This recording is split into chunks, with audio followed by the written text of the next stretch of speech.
Nous sommes aujourd'hui avec un invité spécial, le père Bruno de Beru, qui va nous raconter un peu son expérience. Bonjour mon père. Bonjour Fabiani. Voilà, bienvenue chez nous.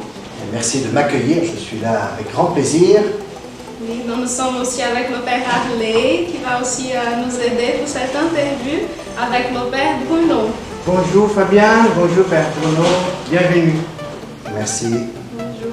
Donc, raconte-nous un peu aussi comment c'est votre expérience ici dans l'école d'évangélisation et aussi par rapport au cours que vous donnez. Alors je viens effectivement donner un peu un cours tous les ans sur l'évangélisation. Chaque jour j'ai plusieurs cours auprès des jeunes qui sont là pendant toute l'année. Le but c'est de les aider à rentrer dans ce que dit l'Église sur l'évangélisation, ce qu'elle disait il y a 45 ans et qui en définitive n'a pas beaucoup changé. Et j'essaie d'actualiser aussi ce cours un peu avec le texte du pape François, Evangelii Gaudium. Donc ce cours permet aussi un peu de répondre à un certain nombre de questions des jeunes sur cette question de l'évangélisation. Je crois que ça leur permet aussi de ne pas rester concentrés que sur l'expérience qu'ils ont eux-mêmes de l'évangélisation, mais d'avoir une vision plus globale. Et puis c'est aussi l'occasion un peu de partager quelques expériences pour que les jeunes entendent ce qui se passe en Europe. Peut-être certains d'entre eux un jour deviendront des missionnaires, partiront peut-être sur le continent européen.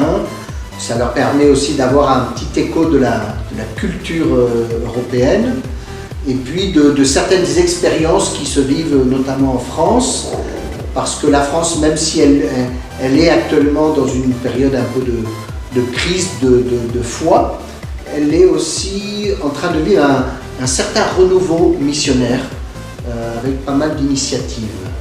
Ça en fait c'est le but de l'école d'évangélisation.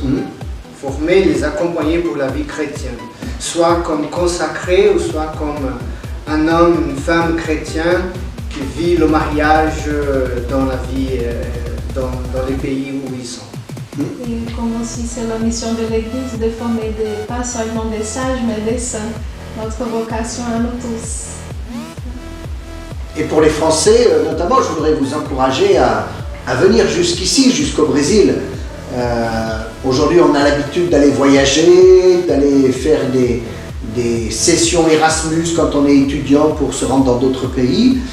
Venir ici à l'école d'évangélisation pendant un an, c'est une expérience internationale qui peut être particulièrement belle, qui peut vous permettre d'apprendre une autre langue, notamment le portugais, et de voir que dans le monde il n'y a pas que des chrétiens un petit peu mous, tout tristes, mais qu'il y a des chrétiens, et notamment des jeunes chrétiens, qui sont pleins d'un enthousiasme véritable et contagieux.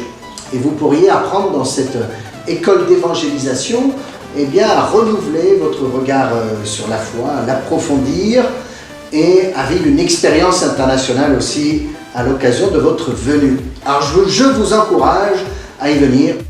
Et comme vous avez dit, c'est une expérience internationale, mais aussi dans l'école, nous apprenons c'est une formation humaine, spirituelle et intellectuelle, et un échange culturel aussi, comme vous avez dit, et un jeune qui vient aussi de notre pays, comme nous avons eu déjà des jeunes d'autres pays, qui viennent pour apporter aussi leur connaissance, même leur langue, ils peuvent apprendre dans l'école, les élèves, ils ont cours de langue aussi, et de musique, et donc voilà, c'est un échange culturel aussi. Donc, Nous voulons, Père, vous remercier de votre présence ici à l'école d'évangélisation.